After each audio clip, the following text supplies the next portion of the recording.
Kekalkan Al-Quran sebagai imam kita, semoga kembali di dalam petunjuknya.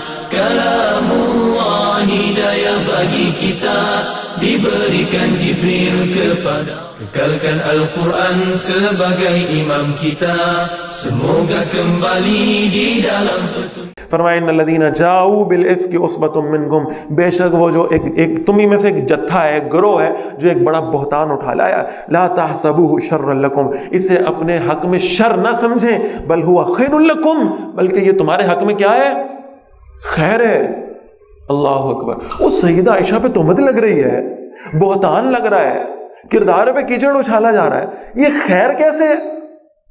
اللہ کہہ رہے یہ خیر ہے۔ خیر ایسے ہے کہ اگر یہ واقعہ نہ ہوتا، تو اب تو قیامت تک جو شخص بھی اللہ کا قرآن پڑھے گا حضرت عائشہ رضی اللہ تعالیٰ عنہ کے کردار کی گواہی دے گا۔ اگر یہ واقعہ نہ ہوتا، اللہ حضرت عائشہ رضی اللہ تعالیٰ عنہ کے کردار کی گواہی قرآن میں نہ دیتا، تو لوگ آتے رہتے اور حضرت عائشہ پہ تہمتیں لگاتے رہتے۔ اب جو شخص، یہ بڑے واضح الفاظ علی وجہ البصیرہ کہہ رہا ہوں، اب جو شخص سیدہ عائشہ رضی اللہ تعالیٰ عنہ پر تہمت لگائے گا وہ اور کچھ نہیں کر رہا، وہ قرآن کی ان 11 آیتوں کا انکار کرے گا جو سیدہ عائشہ رضی اللہ تعالیٰ عنہ کی برات میں نازل ہوئی ہیں۔ ڈائریکٹلی ان قرآن کی آیتوں کا انکار ہے۔ لِكُلِّ امْرِئٍ منہم مکتسب من الاسم، ہر شخص کے لیے ان میں سے اتنا حصہ ہے جس نے اس نے گناہ کمایا۔ والذی تولی کبرہ منہم، اور جس نے گناہ کا بڑا حصہ ان میں سے اٹھایا ہے، لہو عذاب عظیم، اس کے لیے بہت بڑا عذاب ہے۔ جس نے اس فتنے کو شروع کیا تھا، جس نے یہ تہمت لگانے کا آغاز کیا تھا، جو ان کا بڑا بنتا ہے، وہ کون ہے؟ عبداللہ بن ابی، اس کے لیے بہت بڑا عذاب ہے۔ اللہ کہہ رہے ہیں لولا اذ سمعتموہ، ایسا کیوں نہ ہوا کہ جب تم نے وہ بہتان سنا، ظن المؤمنون والمؤمنات بانفسہم خیرا، مومن مرد اور مومن عورتیں اپنوں کے بارے میں اچھا گمان کرتے، وقالوا، اور وہ کہتے، ھذا افک مبین، یہ بالکل واضح بہتان ہے۔ دوسرے لفظوں میں میرا اللہ کہہ رہا ہے، او مسلمانوں، جب یہ بہتان کی بات آئی تھی تم نے وہ کیوں نہیں کہا جو میرا عمر کہہ رہا تھا؟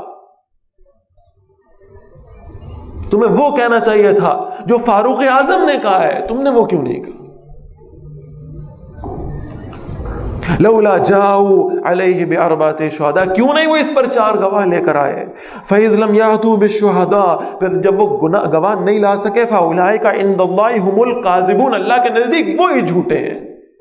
ولولا فضل اللہ علیکم ورحمتہ فی الدنیا والآخرہ، اگر اللہ کا فضل اور اس کی رحمت تم پر نہ ہوتی دنیا اور آخرت میں، لمسکم فیما افضتم فیہ عذاب عظیم، یہ جو تم باتیں کر رہے تھے، یہ جو تم سنی سنائی کو آگے پھیلا رہے تھے، تم پر بہت بڑا عذاب نازل ہو جاتا۔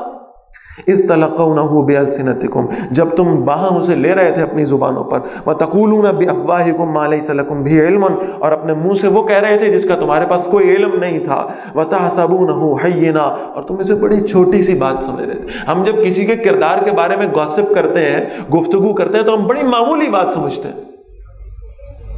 وَهُوَ عِندَ اللَّهِ عَظِيمٌ، اور اللہ کے نزدیک بہت بڑی بات تھی۔ وَلَوْلَا إِذْ سَمِعْتُمُوهُ، کیا خوبصورت آیت ہے حضرت عمر رضی اللہ تعالیٰ عنہ کی شان میں۔ اور ایسا کیوں نہ ہوا جب تم نے وہ بہتان سنا، تم کہہ دیتے، ما یکون لنا ان نتکلم بہذا، ہمارے لیے مناسب ہی نہیں ہے کہ ہم ایسی کوئی بات کریں۔ سبحانک ھذا بہتان عظیم، اللہ پاک ہے اور یہ بہت بڑا بہتان ہے۔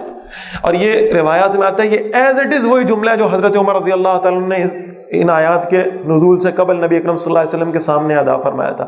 اللہ پاک ہے اور یہ بہت بڑا بہتان ہے، بہت بڑا اب ذرا یہ سمجھے، اللہ کو حضرت عمر رضی اللہ عنہ کا جملہ اتنا پسند آیا کہ اللہ نے ایز اٹ از اس جملے کو قرآن میں نازل فرمان، کہا کہ تم سب کو بھی یہی بات کہنی چاہیے تھی جو حضرت عمر نے کہی ہے۔ یہ جملہ اللہ کو اتنا پسند کیوں آیا؟ کبھی سوچیں اس بات کو۔ سبحانک، یا اللہ تو پاک ہے، سبحانک، اللہ اپنی طرف سے وہ جملہ کہہ رہے تھے تو سبحانک کا تو نہ آتا نا، سبحانک، یا اللہ تو پاک ہے، ھذا بہتان عظیم، یہ بہت بڑا بہتان ہے۔ اب ذرا سمجھیں اس جملے کی سینس کیا ہے۔ حضرت شاہ جی نے اس کو لکھا ہے، یا اللہ، جیسے یہ جو سبحانہ کا لفظ ہے نا، یہ کہاں آتا ہے قرآن میں؟ جہاں اللہ کہتا ہے یا اللہ، یعنی اللہ فرماتے ہیں کہ اللہ پاک ہے شرک سے جو یہ لوگ کر رہے ہیں۔ سبحانہ و تعالی عما یشرکون، سبحانہ کا لفظ آتا ہے، وہ پاک ہے اللہ اس شرک سے جو یہ کر رہے ہیں۔ اب حضرت عمر رضی اللہ عنہ کہہ رہے ہیں سبحانہ کا، یا اللہ تو پاک ہے، اور یہ بہت بڑا بہتان ہے۔ مراد محسوس ہوتی ہے جیسے اللہ کی ذات شرک سے پاک ہے نا، ویسے ہی عائشہ رضی اللہ تعالی عنہا کی ذات بد کرداری سے بھی پاک ہے۔ ہو نہیں سکتا کہ اتنے اونچے درجے کی عورت، تمام ایمان والوں کی ماں، اور کون کردار کی گواہی پیش کر رہا ہے؟ اللہ۔ حضرت یوسف علیہ السلام کا پورا واقعہ ہم نے پڑھا ہے، حضرت مریم سلام علیہ کا ہم نے پورا واقعہ پڑھا ہے۔ آپ ذرا غور کریں، آپ کو حضرت عائشہ رضی اللہ تعالیٰ عنہ کی یعنی کیا عظمت ہے آپ کو احساس ہوگا۔ حضرت یوسف علیہ السلام اللہ کے نبی ہیں، کردار پہ الزام لگا، گواہی کس سے دلوائی اللہ نے؟ بچے سے۔ حضرت مریم السلام علیہ کا مقام کتنا اونچا ہے، جب کردار پہ بات آئی کس کی طرف اشارہ کیا؟ بچے کی طرف۔ اور جب اماں عائشہ رضی اللہ تعالیٰ عنہا کی بات آئی، پتہ نہیں اللہ کو ظاہر معلوم تو ہوگا کہ بعد میں بھی کچھ لوگ آئیں گے انگلیاں اٹھانے والے۔ جب اماں عائشہ رضی اللہ تعالیٰ عنہا کی بات آئی ہے، اللہ نے کسی انسان سے گواہی نہیں دلوائی، اللہ نے قرآن میں آ کر 11 آیتیں نازل کی ہیں، 11 آیات قرآن کی نازل کی، اور یہ بتایا کہ تم قیامت تک جب تک ان آیات کو پڑھتے رہو گے، اماں عائشہ رضی اللہ تعالیٰ عنہا کی عظمت تمہارے منہ سے اللہ نکلواتا رہے گا۔ خود اللہ نے گواہی دی، سبحانک ھذا بہتان عظیم یعظکم اللہ ان تعودوا لمثلہ ابدا۔ اللہ تمہیں نصیحت کرتا ہے ایسی بات کبھی دوبارہ مت کرنا، ان کنتم مؤمنین، اگر تم ایمان والے ہو، ویبین اللہ لکم الآیات، اور اللہ تمہارے لیے آیات کو واضح فرماتا ہے، واللہ علیم حکیم، اور اللہ سب کچھ جاننے والا اور کمال حکمت والا ہے۔ ان الذین یحبون ان تشیع الفاحشۃ فی الذین آمنوا۔ اب ان ساری چیزوں کا جو مین جسے کہہ لیں بنیاد ہے نا، اس کی طرف بات آ رہی۔ یہ جو زنا کا ذکر آیا، یہ جو یعنی جھوٹی تہمت لگانے کا ذکر آیا، حد قذف کا ذکر آیا، ان سب کی بنیاد کیا ہے؟ ان سب کی بنیاد ہے فحاشی اور یعنی معاشرے میں گندگی کو پھیلانے کی کوشش کرنا۔ یہ زنا جو ہے یہ ڈائریکٹ زنا ہی نہیں شروع ہو جاتا، اس کی کچھ بنیادیں بھی ہوتی ہیں، اس کے پیچھے کوئی یعنی ڈے اینڈ نائٹ کال کے پیکیجز بھی ہوتے ہیں، کوئی انٹرنیٹ کے پیکیجز بھی ہوتے ہیں، پھر جا کر یہ معاملہ وہاں تک پہنچتا ہے۔ آغاز تو یہیں سے، لہذا فرمایا ان الذین یحبون ان تشیع الفاحشۃ فی الذین آمنوا، وہ لوگ جو یہ پسند کرتے ہیں کہ یہ بے حیائی ایمان والوں کے درمیان میں پھیلے، لہم عذاب علیم فی الدنیا والآخرہ، ان کے لیے دنیا اور آخرت میں دردناک عذاب ہے۔ واللہ یعلم وانتم لا تعلمون، اور اللہ جانتا ہے اور تم نہیں جانتے۔ ولولا فضل اللہ علیکم ورحمتہ، اور اگر اللہ کا فضل اور اس کی رحمت تم پر نہ ہوتی، وان اللہ رؤوف الرحیم، تو بے شک اللہ بہت مہربان اور ہمیشہ رحم فرمانے والا۔ اللہ کی رحمت، اللہ کا فضل نہ ہوتا تو تم پر اللہ کا عذاب نازل ہوتا، تم پاکیزہ نہ رہ پاتے۔ یا ایھا الذین آمنوا، اے ایمان والو، لا تتبعوا خطوات الشیطان، شیطان کے نقش قدم کی پیروی نہ کرنا۔ ومن یتبع خطوات الشیطان، جو جس نے شیطان کے نقوش قدم کی پیروی کی، فإنہ یأمر بالفحشاء والمنکر، تو شیطان تو بے حیائی کا، برائی کا حکم دیتا ہے تمہیں۔ ولولا فضل اللہ علیکم ورحمتہ، اور اگر اللہ کا فضل اور اس کی رحمت تم پر نہ ہوتی، ما زکا منکم من احد ابدا، تم میں سے کوئی بھی کبھی بھی پاکیزہ نہ رہ پاتا۔ ولکن اللہ یزکی من یشاء، اللہ جسے چاہتا ہے اسے پاکیزہ کر دیتا ہے۔ واللہ سمیع علیم، اور اللہ سب کچھ جاننے والا اور سب کچھ سننے والا ہے۔ ولا یأتل اولو الفضل منکم والسعہ، اور قسم نہ کھائیں جو تم میں سے عزت و شرف والے ہیں اور خوشحال ہیں، ان یؤتوا اولی القربى والمساکین والمہاجرین فی سبیل اللہ، کہ وہ قرابت داروں اور محتاجوں اور اللہ کے راستے میں ہجرت کرنے والوں کو عطا نہیں کریں گے۔ یعنی یہ وہ جو صحابی جن کی کفالت حضرت ابوبکر رضی اللہ تعالیٰ عنہ نے اپنے ذمہ لی تھی، اور یہ بھی اپنی نادانی کی وجہ سے اس تہمت کو پھیلانے کا حصہ بن گئے تھے، اور حضرت ابوبکر رضی اللہ تعالیٰ عنہ نے یہ فیصلہ کر لیا تھا کہ وہ اب ان کی کفالت مزید نہیں کریں گے، ان کی امداد نہیں کریں گے۔ انہیں یہ کہا جا رہا ہے کہ آپ میں سے جو خوشحال لوگ ہیں وہ یہ فیصلہ نہ کریں کہ وہ اللہ کے راستے میں دینے سے روکیں گے. وَلْيَعْفُوا وَلْيَصْفَحُوا، انہیں چاہیے کہ معاف کر دیں اور درگزر کریں. الا تحبون ان یغفر اللہ لکم، کیا تم یہ پسند نہیں کرتے کہ اللہ تمہیں معاف کر دے؟ تم سے بھی غلطیاں ہو جاتی ہیں، تم سے بھی کوتاہیاں سرزد ہو جاتی ہیں، تم معاف کیا کرو. اللہ کے راستے میں دینے سے ہاتھ کو روکا نہ کرو، اس لیے کہ اللہ بھی تمہیں معاف کرتا ہے اور اللہ بھی تمہیں عطا کرتا ہے. واللہ غفور الرحیم، اور اللہ بہت بخشنے والا اور ہمیشہ رحم فرمانے والا ہے.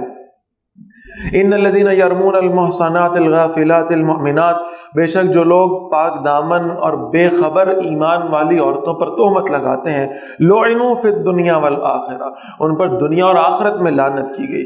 ولہم عذاب عظیم، اور ان کے لیے بہت بڑا عذاب ہے. یوم تشہد علیہم السنتہم، اس روز ان کی زبانیں ان کے خلاف گواہی دیں گی. وایدیہم وارجلہم، اور ان کے ہاتھ اور ان کے پاؤں بھی، بما کانوا یعملون، اس پر جو وہ کیا کرتے تھے.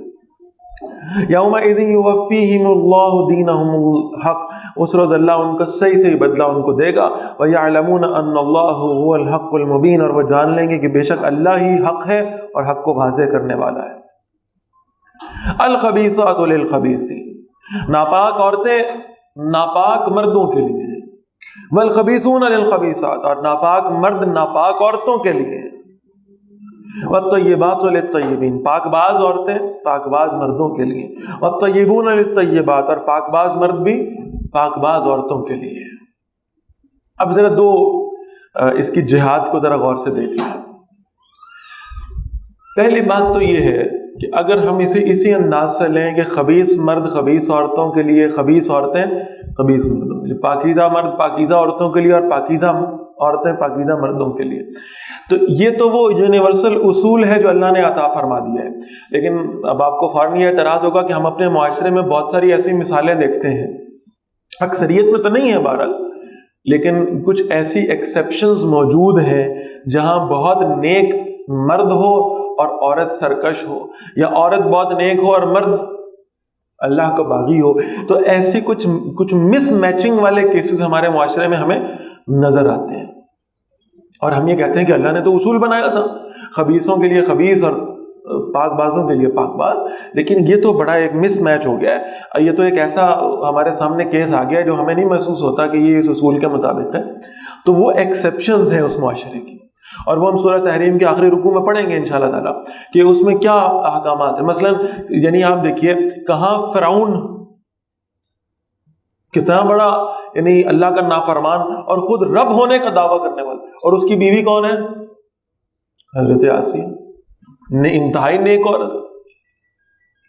اور دوسری جانب حضرت لوط علیہ السلام اللہ کے پیغمبر ہیں اور ان کی بیوی نافرمان ہے.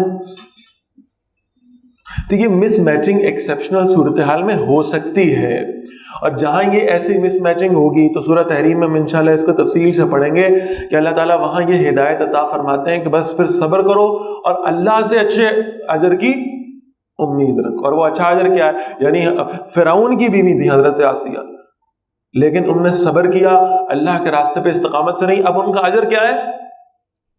جنت تو ہے، لیکن جنت کے ساتھ کیا ہے؟ جنت میں ان کا نکاح کس سے ہوگا؟ اللہ کے رسول سے صلی اللہ علیہ وسلم. کیا خوبصورت ہمسائیگی ہے اور کیا خوبصورت ساتھ ہے دنیا میں جو انہوں نے صبر کیا ہے. تو لہذا کہیں ایسا مس میچ ہو جائے تو بہرحال اس میں صبر کرنا. دوسری بات سمجھو، یہ جو الخبیثات للخبیثین ہے، اس سے صرف مرد اور عورتیں مراد نہیں ہیں. اس کا ایک جنرل مطلب بھی ہے جو مفسرین نے لیا ہے. وہ مفہوم کیا ہے؟ فرمایا گندے لوگوں کے لیے ہیں گندی باتیں، خبیث لوگوں کے لیے خبیث حرکتیں، اور نیک لوگوں کے لیے نیک بات ہے، اچھا قول ہے، احسن بات ہے، اچھے اعمال ہیں ان لوگوں کے لیے. لہذا جو شخص جو کر رہا ہے پرفارم، جو اس کی زبان سے بات نکل رہی ہے، آپ کو اندازہ ہو جائے گا کہ وہ اندر سے کیا ہے. اولئک مبرؤون مما یقولون، یہ پاک باز لوگ بری کر دیے گئے ان باتوں سے جو یہ ناپاک لوگ کر رہے ہیں. لہم مغفرۃ ورزق کریم، ان کے لیے بخشش اور عزت والی روزی ہے. یا ایھا الذین آمنوا، اے ایمان والو. اب یہ یعنی احکامات پردے کے اور یعنی بے حیائی سے بچنے کے حوالے سے. اے ایمان والو لا تدخلوا بیوتا غیر بیوتکم، جو تمہارے گھروں کے علاوہ دوسروں کے گھر ہیں ان میں ایسے داخل نہ ہو حتی تستانسوا، یہاں تک کہ تم اس گھر کے رہنے والوں سے اجازت طلب کر لو. وتسلموا علی اہلھا، اور اس کے گھر والوں کو سلام کر لیا کرو. ڈور بیل تو ہمارے زمانے میں آ گئی، ورنہ یہ تھا کہ سلام بآواز بلند کر کے اور پھر اجازت طلب کر لیتے تھے آنے کی. تو کسی دوسرے کے گھر میں جانا ہو تو کیسے جایا کرو؟ سلام کر کے جایا کرو، اجازت لے کے جایا کرو. اور سلام کتنی مرتبہ کرنا ہے؟ زیادہ سے زیادہ 3 مرتبہ. اور اللہ کے نبی صلی اللہ علیہ وسلم نے فرمایا اگر کوئی تمہیں 3 مرتبہ تمہارے سلام کا جواب نہ دے تو واپس چلے جا کرو. اس معاملے میں اپنے دل میں کوئی کدورت نہ رکھا کرو. 3 مرتبہ. اور اسی حوالے سے ایک بڑا خوبصورت واقعہ ہے. خود اللہ کے نبی صلی اللہ علیہ وسلم ایک صحابی کے گھر گئے اور باہر جا کر اس سے اجازت اس طرح سے طلب کی کہ آپ صلی اللہ علیہ وسلم نے فرمایا السلام علیکم ورحمۃ اللہ وبرکاتہ. کوئی جواب نہیں آیا. پھر اللہ کے نبی صلی اللہ علیہ وسلم نے دوسری مرتبہ سلام کیا، کوئی جواب نہیں. تیسری مرتبہ سلام کیا، کوئی جواب نہیں آیا. پھر آپ صلی اللہ علیہ وسلم 3 مرتبہ سلام کرنے کے بعد اصول کے مطابق آپ صلی اللہ علیہ وسلم وہاں سے واپس چلنے لگے. جب آپ صلی اللہ علیہ وسلم واپس چلے تو وہ صحابی نے ٹھک کر کے دروازہ کھولا اور کہا لبیک و سعدیک یا رسول اللہ صلی اللہ علیہ وسلم. اللہ کے نبی میں حاضر، میرے بھاگ کھل گئے، میری قسمت کھل گئی، آپ میرے دروازے پہ تشریف لے، میں حاضر. اللہ کے نبی صلی اللہ علیہ وسلم نے فرمایا اللہ کے بندے میں نے 3 دفعہ تجھے سلام کیا، تو نے جواب نہیں دیا، میں تو واپس جا رہا تھا.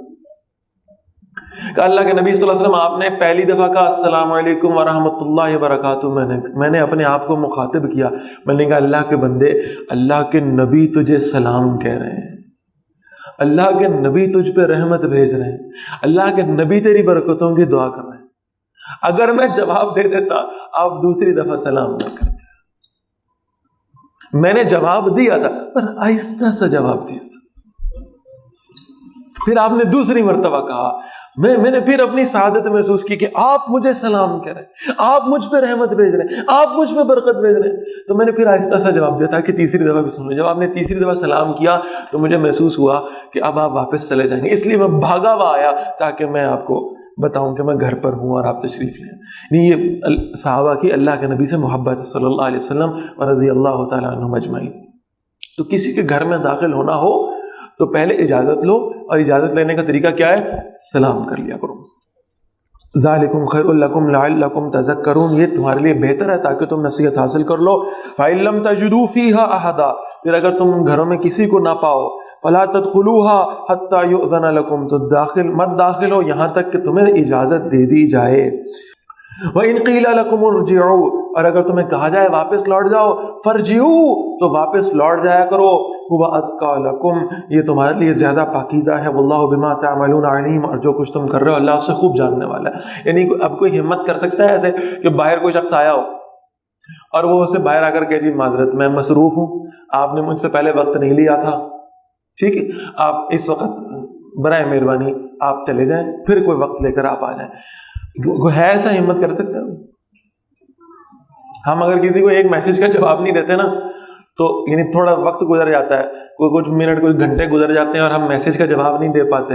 ایک دن میں ہزاروں میسج آئے ہوتے ہیں واٹس ایپ پر، اگر ایک میسج کا جواب دینے میں چند گھنٹے گزر جاتے تو دوسرا میسج آتا ہے اب آپ تکبر میں آ گئے ہیں.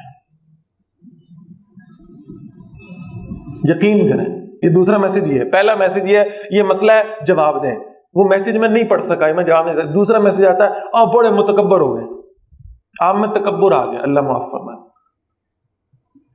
تو یعنی اتنا ہمیں اخلاقی طور پر اسٹرانگ ہونا چاہیے کہ بہرحال یہ کہ ہم اگر کسی سے ملنے جا رہے ہیں نا تو یہ جو اچھا یہ ایک جو انگریزوں نے ایک شاید نا سرپرائز، یہ بھی اپنی جگہ پر ایک فتنہ ہے. مطلب آپ اپنی طرف سے سرپرائز دے رہے ہیں، اگلے کو پریشانی میں مبتلا کر رہے ہیں. میں سرپرائز دینے کے لیے تمہارے گھر میں آ گیا، پتہ نہیں وہ کس مشکل میں مبتلا ہے، وہ اس کی کیا مصروفیت ہے، اس نے کہاں اپنا ٹائم ایلوکیٹ کیا ہوا ہے، آپ سرپرائز دینے پہنچ گئے. اب وہ بیچارہ کرٹیس وہ کہہ بھی نہیں سکتا کہ حضرت ابھی ذرا واپس چلے جائیں پھر آئیے گا، نہیں. تو اس لیے اخلاقی طور پر یہ ہے کہ وقت طے کریں،